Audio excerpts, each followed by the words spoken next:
대통령이 제기한 국회 심판론, 본격적으로 총선 개입하나 부분과 야당이 다시 불붙은 문재인 대표 교체론, 그리고 역사 국정교과서 민심과 충돌 세 가지 부분으로 나눠보겠습니다.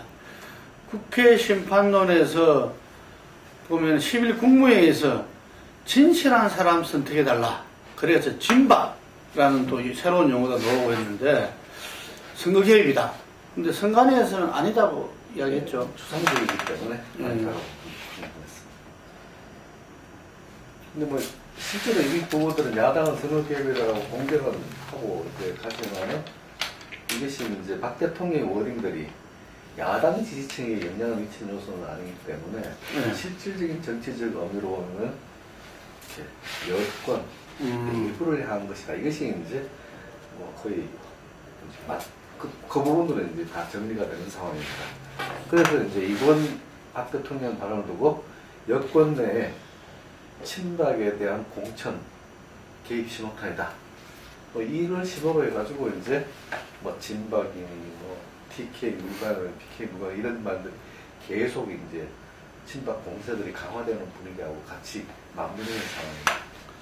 근데 역대 대통령들을 보면은 대체로 그 임기 초반에 있었던 총선에서는 거의 뭐 청와대가 막강 파워를 갖다가 했지만 또 임기 후반에서 가지고는 거의 이렇게 이 힘을 쓰지 못하는 그런 건데 박근혜 대통령은 거의 좀 중간쯤 지대에 있다 보니까 상당히 좀 내년 총선은 힘을 쓸 수밖에 없는 거 아닌가 이런 생각도 드는데 그러니까 이제 그 시기적으로 그런 점도 있고 이제 또 한 가지 생각을 해봐야 될 게 대통령이 그렇게 선거 총선에 이제 그 자기 의중을 드러냈을 때 그것이 결과한 것이 의도대로 됐느냐 이 부분도 이제 볼 필요가 있다고 봅니다. 그러니까 예를 들자면 이명박 대통령이 친박 뭐 학살이라 할 정도로 그 친박 계를 그 공천해서 그걸 했지만 오히려 이제 그 친박 연대가 만들어지고 거꾸로 이제 이재호나 이방호나 당시에 이제 그 친이계 핵심들이 그 역풍을 맞는 그런 현상도 있었고 그게 지금 이제 이 여권 내에서도 이제 그런 이야기들이 그 나오고 보수 언론에서도 그런 지적을 합니다만 대통령이 이야기하는 진실한 사람들이 그 지금 여당이 어려운 지역에서 나가가지고 이제 뭐 대통령을 위해서 그걸 하겠다고 한다면 그건 뭐 또 다른 측면에서 이해할 수 있는 부분이 있는데 가장 자기들이 유리한 지역 수도권에서 강남 지역이나 아니면 TK 지역 이런 데에 나가겠다고 하기 때문에 그것이 뭔 그렇게 그 대통령을 위한 일이고 또 어떻게 보면 그게 진실된 그 태도냐 이런 데 대해서 이 조중동까지도 비판을 하고 있기 때문에 역풍을 자초할 우려도 있지 않겠나 그런 그 분석도 나오는 것 같습니다. 좀 더 두고 봐야 될 것 같습니다. 원래 이제 총선이 임기 4년차 1996년 총선이었습니다. 그게 꼭 20년 만에 반복되는 건데 그때도 이제 김정삼 전 대통령이 자기 친위 세력을 끌고 가려고 하는 그 김현철 의원들이 그때도 상당히 청와대 힘이 셌죠. 지금도 거의 비슷한 문맥이라고 보시는 게 맞고요. 왜 그러냐면은 정말 대통령의 입장에서는 레임덕이라고 하는 부분들, 특히 여권 내 헤게모니 부분들을 모아서는 안 된다라고 하는 것들이 굉장히 강합니다. 여당의 승리냐 아니면은 박 대통령의 승리냐 이 부분에 있을 때 여당 승리도 중요하지만은 대통령의 승리 여기다 방점을 둘 수밖에 없는 게 청와대 권력의 입장이라고 보여집니다. 그래서 지금 현재 상황이 이런 여권 내에서 굉장히 미묘하게 갈등을 빚고 있는 것 아닌가.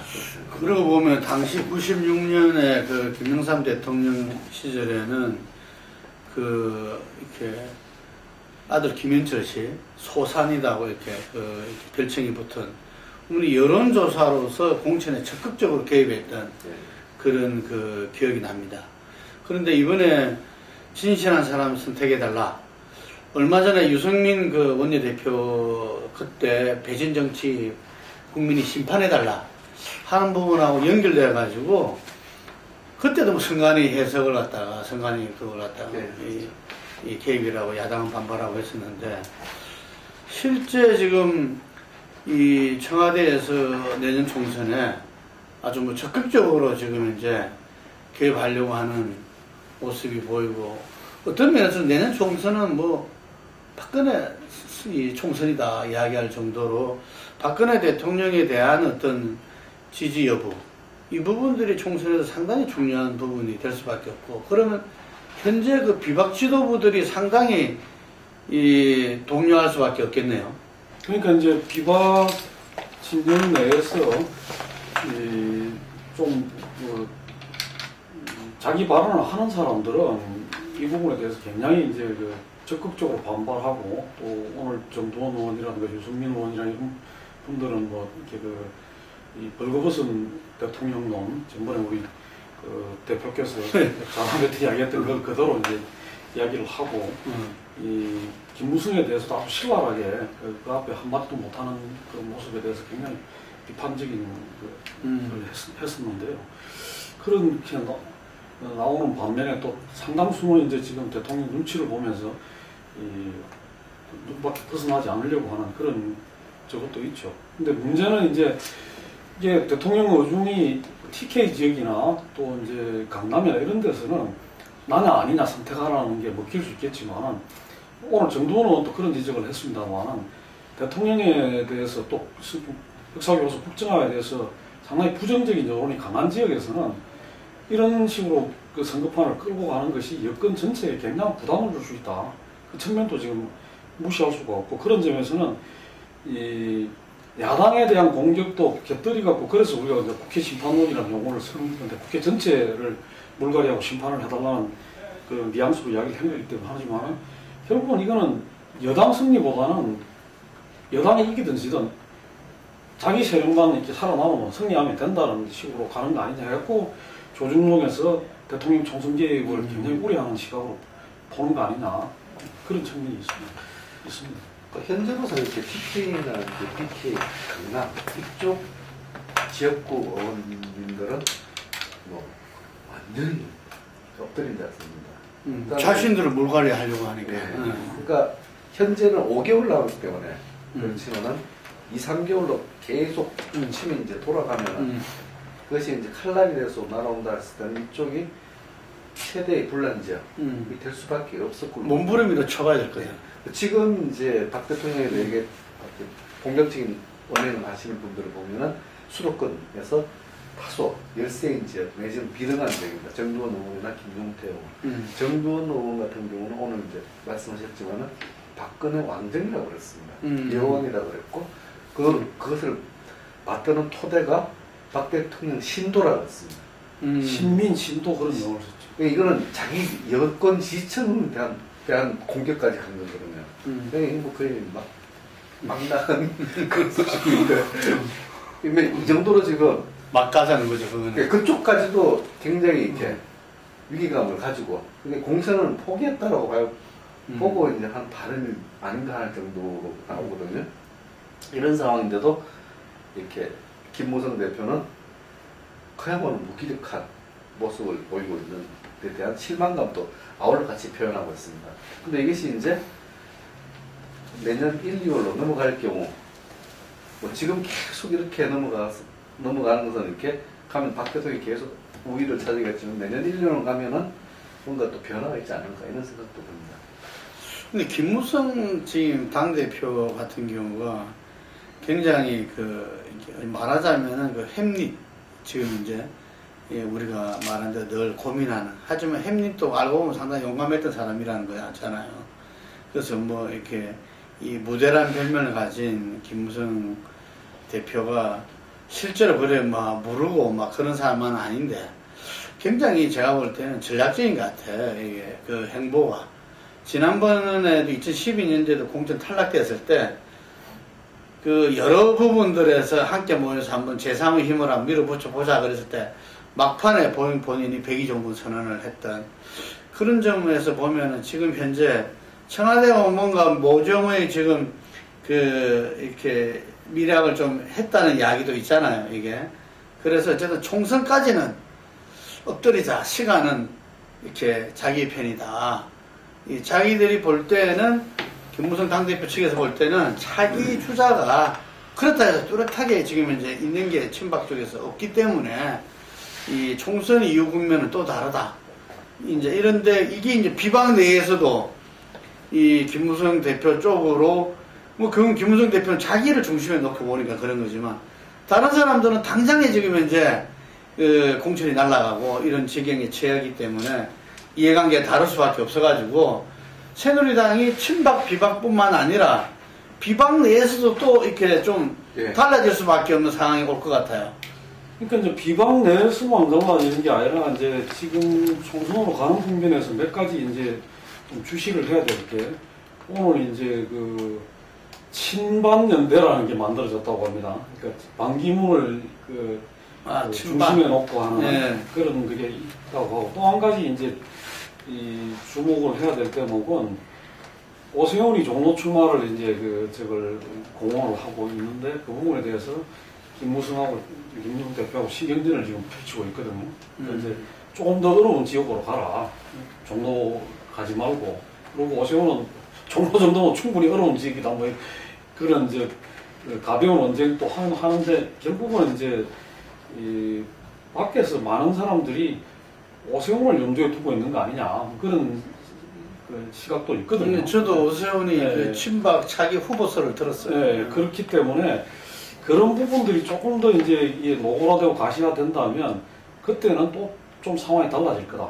그리고 또 한 가지가 이제 아까 말씀하신 대로 이 유승민에 대한 공천 문제라든가 이 TK나 강남에 대한 그 물갈이가 그냥 지금 같은 상황이 아니고 뭔가 좀 이 확실한 어떤 그런 카드들이 나오면서 진행이 될 때 그걸 좌시하고 자기가 그 다음번에 자기를 도와달라고 할 수 있겠는가, 손을 내밀 수 있겠는가 그런 점이 있기 때문에 그때 가면 상황이 또 좀 달라지지 않겠느냐, 뭐 그런 것들을 우리가 좀 여권 내의 관계에서는 뭐 대통령이 지금 저렇게 계속 밀고 가는 한은 뭐 그런 변수들을 좀 우리가 앞으로 눈여겨봐야 될 게 아닌가 그렇게 보아집니다. 어쨌든 이전에 우리가 보면은 이 박정희 정권 시절에 보면은 이렇게 이제 나름대로 정국이나 이걸 운영할 때 보면은 검찰과 그 당시에 정부 힘이 막강했어요. 그러면서 거기에 대해서 이렇게 반발하고 하는 부분들을 그렇게 또 정리를 했는데 지금 이번에도 보면은 검찰은 완전 친정 체제로 이렇게 구축해 버린 것 같아요. 그래서 사람들이 반발의 여지를 좀 이렇게 차단시킨 거 아닌가 싶은데. 어쨌든 이제 그런 부분들은 아직 뭐 가시화된 건 아닌 것 같고요.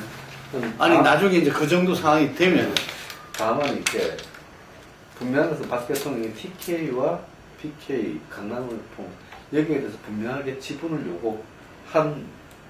했다라고 이렇게 딱 알 수는 없지만 그 현상들이 이번 이제 워딩에서 나왔고 그 다음에 이제 김무성 대표로서는 요 강세 지역에서 자기 사람 지키기와 수도권 지역에서 자기 사람 김성태 의원이라든가 어느 정도 지켜낼 것인가 자기 라인도 가이드라인이 있을 걸로 보입니다. 뭐 그 부분을 가지고 밀고 당기는 게임을 진행하는데 여기서 배제된 쪽이 상당히 이제 내년 1, 2월은 강력하게 반발할 공산이 크다는 거죠. 그러니까 지금 여당 새누리당은 이 야당 못지않게 상당히 내부가 이렇게 친박, 비박 또 비박 내에서도 나눠지고 친박에서도 뭐 여러 지금 사진이 나올 정도로 많잖아요. 뭐 지금 최근에 진박까지 해가지고 그래서 여권도 이렇게 이번 정기국회가 끝나고 나면은 상당히 좀 한 차례 돌풍이 불 수밖에 없는 이 상황으로 예측됩니다. 야당이 지금 다시 국회 등원한 이후에 이 문재인 대표에 대해서 여러 가지 요구사항이 이제 비주류에서 좀 높아졌어요. 예.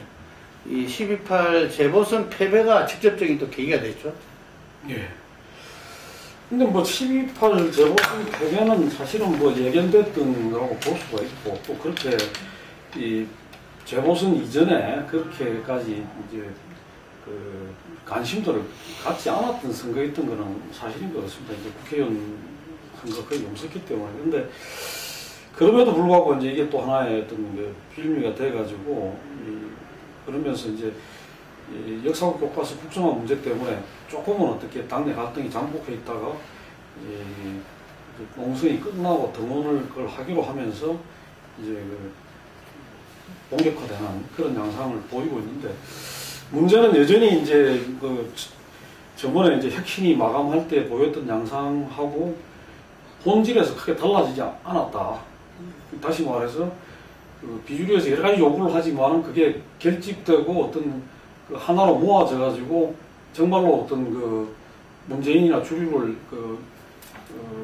위기의식을 갖게 하고 또 어떤 그런 뭔가 결단을 하게 만드는 데까지 미치지 못하고 있고, 여전히 또 문 대표나 주류 경우에는 뭐 큰 문제 없이 가는 쪽으로 하고 있는데, 내부적으로는 아마 저런 것 같습니다. 그러니까 문 대표도 조만간에 뭔가 이렇게 선대위 구성 문제나 이런 문제에 대해서는 거치보다는 입장을 이렇게 밝힐 거로 그렇게 지금 의견이 좀 되는 것 같습니다.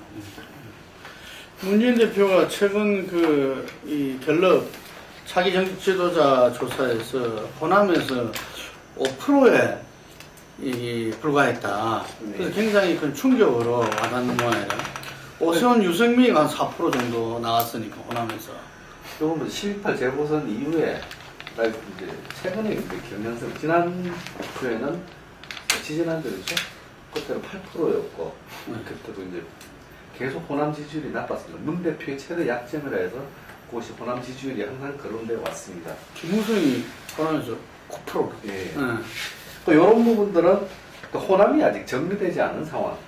호남은 이렇게 또 박지원 의원이라든가 천정배 의원, 그다음에 뭐 정동영 의원도 있고 박주선 의원도 있고, 이게 다양한 갈래를 가지고 있는데 이쪽 부분들이 이제 다 모두가 호남 정치 세력의 이제 주요한 정치 지도자들이 문재인 대표하고 다 각을 세우는 상황입니다.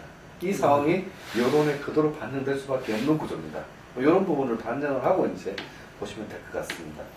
그냥 한 가지 이제 적으로 봐야 될 거는, 그러면 이제 문재인 개인에 대한 지지도가 그만큼 이제 그 호남에서 어떻게 보면 바닥을 그걸 하고 있는데, 다른 뚜렷한 어떤 그런 대안 세력이 지금 부상을 하고 있냐. 천정배 의원이 뭐 강세를 보인다든가 아니면 새로운 대안으로서 호남에 자리 잡는 그런 게 있느냐 하면 그건 또 전혀 아니다는 거죠. 그런 점에서는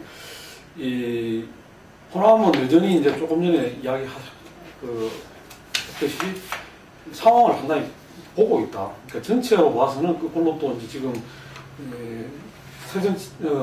새누리당 지지도가 빠지면서 또 새정치연합 지지도가 조금은 뭐 큰 건 아닙니다만 2% 정도 오르는 그런 추세이기 때문에 이 개인 문재인에 대한 어떤 그런 비토하는 분위기와 더불어 가지고 새로운 어떤 그게 호남에서 뚜렷이 그 자리를 못 잡는 것도 동시에 봐야 된다. 그런 점에서는 조금 앞으로 새정치연합이 어떻게 정리되느냐에 따라 갖고 호남 문제도 같이 이제 좀 저기 되지 않겠나 그렇게 봐집니다. 지금 이렇게 비주류 중에서 민진모라고 이렇게 일컫는 부분과 그 통합행동, 이게 총진은 8명이 있는, 여기서 아마 똑같이 지금 현재 통합 전당대회를 요구하는 그 목소리가 있고, 박지원 의원은 또 다른 비주류에서는 그 통합 선대위 이 체제를 이렇게 이야기하는 목소리들이 있습니다. 어떻습니까? 그 문재인 대표 측에서는 이 양쪽에 대해서 다 불가 입장입니까? 뭐 어느 정도 조금 수용할 의사가 있는 쪽이 있습니까? 그러니까 박지원 의원이 이제 문재인 의원을 만나서 이야기한 부분은 이제 강주 내에 이제 동구가 통폐합되는 문제, 이 부분에 대해서 이 강주 지역 민심이라는 걸 고려해서 좀 그 양보해서는 안 된다, 뭐 그런 부분도 포함되어 있었던 것 같고, 그다음에는 뭐 문재인 물러나라는 이야기를 했다고 하지만 그 강도는 이 다른 쪽하고는 좀 다른, 그러니까 그 지금 뭐 김한길이라는 이런 사람들하고 좀 다른 거 아니냐 이렇게 봐지고, 그런 점에서는 좀 통합적으로 이게 그 하면서 좀 한 발, 전체 책임에서 좀 한 발 그걸 한다면 자기는 이렇게 좀, 그 이상을 하지 않겠다는 그런 승으로 했던 게 아닌가 싶고, 다른 쪽들은 뭐, 문 대표가 좀 이성무퇴하는 그런 걸 하는 것 같은데, 문제는 이제 그렇게 하려고 하면, 뭔가 새로운 어떤 그런 좀 그게 보여야 되는데, 예를 들어 손학규가 놀백을 한다든가 아니면 뭘 해야 되는데, 지금 사람들이 제일 황당하게 받아들인 게, 그렇게 하면 문재인이 퇴진하면 안철수가 내가 다시 비대위원장을 맡겠다고 하는데, 그게 과연 답이 되느냐, 그리고 안철수가 그만한 지금 그걸 모으고 있느냐 하면, 그건 더 아니거든요, 어떻게 보면. 아니, 안철수 그렇게 그런 말했어요. 이야기 했어요. 근데 본인은 또 그런 말 한 적이 없다고 그러는데, 그런 것들이 이제 오다 보니까 도대체가 비주류가 뭘 어떻게 하자는 건지 상이 잘 안 잡히는, 통합 전대를 한다 하더라도 그런 점이 여전히 있습니다. 아까 이제 여권 같은 경우는 굉장한 문제, 용암 같은 문제가 마그마처럼 덜컥지만은 표면은 보여가 상황이죠. 여기 이제 야권은 굉장히 요란하지만은 실제로는 이게 비주류나 이쪽의 행동들이 파장을 미치는 게 약하다. 이런 핵심은 20% 컷오프인데 내가 평가를 받는다라고 하는 그냥 반감들, 이 정서를 가지고 지금 움직이는 거거든요. 실제 이제 이 부분들을 평가를 거부했을 때 나올 역풍이 더 크기 때문에 공개적으로는 평가를 거부하기는 어렵고, 근데 내가 교수들한테 이렇게 몇 점 해가지고 20점 평가를 한다. 되게 짜증나는 국민에 대한 그 불만, 이런 것이 좀 복잡하게 쌓여있는 그런 상황으로 보입니다. 예, 그렇죠. 그러니까 지난번에 거꾸로 19대 총선에서는 새누리당에서 이 20% 컷오프를 했죠. 그런데 그때도 그 근거에 대해서는 전혀 공개하지 않고 하기 때문에 거기에 대해서 불안감이 뭐 기본적으로 이 원인일 수 있다. 그래서 사람들이 자기 자리에 저렇게 집착하더라. 뭐 이런 이야기를 갖다 친노 쪽에서는 이야기하고 있는데, 어쨌든 제가 볼 때는 야권에서는 뭐 국민들이 볼 때는 어쨌든 서로 뭐 자기 밖으로 싸움이다, 이렇게밖에 안 보는 것 같아요. 이게 금방 말한 대로 여권에서는 좀 큰 틀에서 뭔가 이 용광도가 불불하고, 이것이 뭐 어떤 개헌 이야기도 나오고, 뭐 거기서 다음 정권에서 뭐 어떻고 저떻고 이런 이야기도 나올 수 있는데, 그런 점에서 제가 볼 때는 야권은 이제 좀 이 통 큰 정치력으로서 뭔가 이렇게 새로운 변화를 할 때가 됐지 않나, 이런 생각이 듭니다. 그래서 이 통합 전대를 하되 어떤 정치력으로서 어떤 전쟁 같은 전당대회를 할 것이 아니라, 정치력으로서 국민의 명령에 입각한 어떤 정권교체 총의를 모으는 총선 승리를 위한 어떤 합의형의 통합 전당대회를 거쳐야 되지 않나 하는 것이 제가 좀 드리고 싶은 의견입니다. 다음은 박근혜 대통령의 역사 국정교과서 의제가 민심과 충돌하고 있다. 지금 갤럽 조사에서 40% 나왔죠. 점차 좀 이제 또 이렇게 하락하는 양상을 보이기도 하는 것 같은데, 국정화 반대 여론은 반대가 55대 40으로 이제 완전히 좀 이렇게 굳혀져 가는 이런 양상이죠. 55%하고 35, 40에서는 큰 변화는 없죠, 지금. 예, 지금 이제 박 대통령이 굉장히 강력한 오더를 했습니다. 이제 올바른 역사를 못 배우면은 혼이 비정상이다. 이것은 반대, 국정교과서를 반대하는 55% 국민에 대해서 혼이 비정상이다는 말하고 똑같은 말이거든요. 민심과 충돌한다는 부분들은 바로 그런 부분에서 이제 지적된 것 같고요. 이런 부분들을 이렇게 정면 충돌로 계속하고 있는데, 현재 국면에서는 이것이 이제 대통령에서 과연 이것이 바람직한 워딩이냐, 이것이 큰 논란거리가 되고 있고, 또 한 가지는 이러한 상황들이 이제 총선의 선거 지형으로 계속 이렇게 이슈로 굳어지는 것 아닌가 하는 그런 부분들, 이 두 가지 부분들을 관심 있게 봐야 될 부분인 것 같습니다. 근데 대통령이 혼이 비정상이다, 이런 표현 자체가 좀 비정상이지 않나. 예, 뭐 그렇습니다. 이게 우리가 보통 이게 좀 안쓰러운 표현인데, 어떤 학자는 또 그런 분석도 했더라고요. 그러니까 이런 용어들이 지금 대통령이 즐겨하는 그 용어들이 굉장히 그 일본식 그 표현이고 일본 우파들이 많이 쓰는 표현이래요. 그리고 이제 일본이 이제 야마토 다이시라 해갖고 대화혼 같은 걸 강조하고 혼의 정치 뭐 이런 거를 많이 강조를 하는데 그 부분이 이제 박정희 대통령이 일본 이제 육사 출신이고 거기서 이제 그런 걸 군국주의 어떤 그 교육을 받았으니까. 박근혜 대통령은 그런 교육을 안 받았잖아. 저기 박정희 대통령이 그러니까. 그런 교육을 받고 그걸 집안에서 자녀들한테 그 은연중에 그런 뭐 우리가 전에 들었듯이 그 사무라이 옷을 입고 그 칼을 뭐 일본 금을 차고 이렇게 하는 걸 굉장히 그 즐겨하고 그런 포즈를 제일 이제 그 자기가 이게 좀 뭐랍니까 만족감을 느끼는 그거라고 하는데 그 어릴 때부터 그런 걸 계속 봐서 그런 용어나 그런 어떤 그런 정신 세계에 굉장히 좀 저거 해 있는 게 아닌가 그런 것들이 지금 자꾸 저런 식으로 나타나는 거 아닌가 우려하는 것도 봤는데 어쨌든 그런 지적들이 나옴에도 불구하고 계속적으로 하여간 뭐 우리가 좀 그 누가 이제 유체이탈이라고 표현도 쓰고했는데 이게 뭐 무슨 말을 하는지 종잡을 수는 없는데 대충 듣고 보면 뭐 기운이 어떻다는 뭐 책을 다 읽어보면 기운이 어떻게 느껴진다는 뭐 이게 자꾸 이게 좀 정신세계적인 정상적인 무슨 그걸 뭐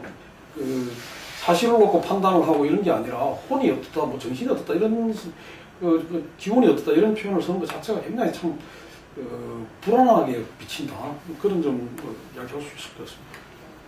그런데 이게 과연 이 지금 국정교과서에서 반대 찬성하고 55대 40 뭐 이렇게 나오는데 또 여당 야당 지지는 또 뭐 큰 변화가 없잖아요. 예. 이게 그래서 이것이 총선 선거제에 영향을 미칠지 여부도 상당히 좀 불확실하지 않나 이런 이야기도 나옵니다. 저는 근데 그건 좀 그렇지 않다고 보는데요. 그러니까 뭐냐면 대통령 국정수행 지지도는 8월 이후에 지금 또 특히 이 교과서 문제 이후로 계속 지속적으로 지금 떨어지고 있는 추세고 이게 이제 그 부분이 이렇게 추세라는 게 중요하다 이런 점이고 또 새누리당 또 30%대까지 내려왔습니다 최근에 40%대를 사수로 하다 30%대까지 내려왔는데 이런 부분들이 이 반등의 어떤 그걸 잡을 수 있겠는가 다시 그 중간에 우리가 알다시피 대통령이 이제 뭐 그 8.15 합의 그 다음에 중국 전성절 방문 그 다음에 또 한미 정상회담 이런 굵직굵직한 계기들을 거치면서 일정하게 지지도를 끌어왔다면 그 이후로는 지금부터는 거진 이렇게 총선으로 가는 과정에서 그런 계기를 잡기가 쉽지가 않다 이런 점하고 또 한 가지는 그 국정화 반대에 대한 여론이 이게 일시적이고 이례적인 게 아니라 여러 가지 이렇게 그 실수들이 겹치고 악수들이 겹치면서 아주 고착되고 더 이제 깊어지는 쪽으로 가고 있는 이런 거기 때문에 조금 영향이 TK나 이런 특수한 어떤 그걸 제외하고는 전반적으로 더 확산될 가능성이 높다. 저는 그렇게 봅니다. 국정화 이슈 자체가 이제 지지층을 투표장을 끌고 오는 힘이 어느 정도냐 이것이 이제 선거제에 연결되는 보이는데 현재 박 대통령 지지층 결집력을 끌고 가는 부분의 효과는 분명히 존재한다고 봅니다. 이게 박 대통령 지지율하고 국정화 찬성 지지율하고 거의 비슷하게 가고 있습니다. 네, 그래요.